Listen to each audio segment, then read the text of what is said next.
Stop pushing, I can't take this anymore. The concert venue is packed tight. A man behind me keeps pressing into my backside. I'm wearing a mini skirt today with a thong underneath, and it only makes the situation worse. He lifts my skirt and presses himself against my hips. As the atmosphere heats up, someone in front of me slams into me and I stumble back a step. My body stiffens as I feel like something just slid inside me. My name was Mandy Cox, and I was a die-hard fangirl. I wanted a celebrity to notice me, so I dressed for attention. I wore heavy makeup and made sure nothing about me went unnoticed. My low-cut top revealed a wide stretch of skin, and my chest bounced with every step. I paired it with a mini skirt that barely covered my thighs and sexy white stockings which hugged my legs. But when I arrived, reality hit. The concert venue was packed so tightly I couldn't move, and the crowd swallowed me whole. The celebrity was never going to notice me. I craned my neck and shouted, "Darling, take me." I never imagined that line would draw the wrong kind of attention. Instead of the celebrity, it caught a filthy creep. After I shouted it, I became aware of a man behind me, repeatedly bumping into me. At first I brushed it off. In a crowd that dense, accidental contact was easy to explain, but the feeling wouldn't go away. Something hard kept pressing against my butt from behind.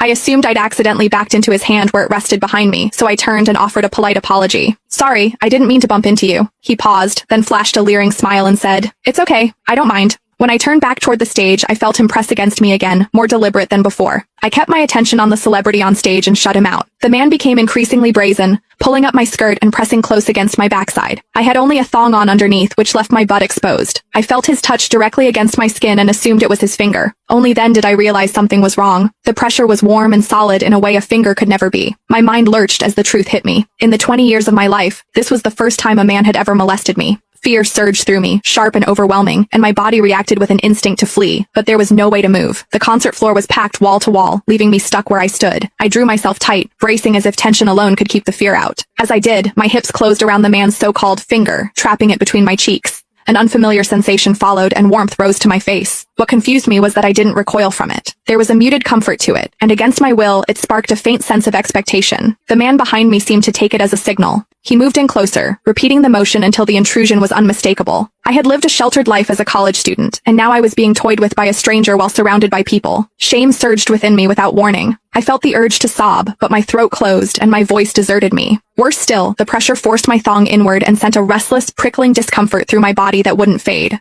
A quiet, involuntary sound escaped me, and the embarrassment followed instantly. I gathered myself and strained to suppress it, holding it down until my throat tightened. The blaring music and the screams around me drowned everything out. With every eye fixed on the stage, no one was aware of what was happening to me. At the same time, the intensity continued to rise, touching something deep inside me. I bit down on my lip as cold sweat traced my spine.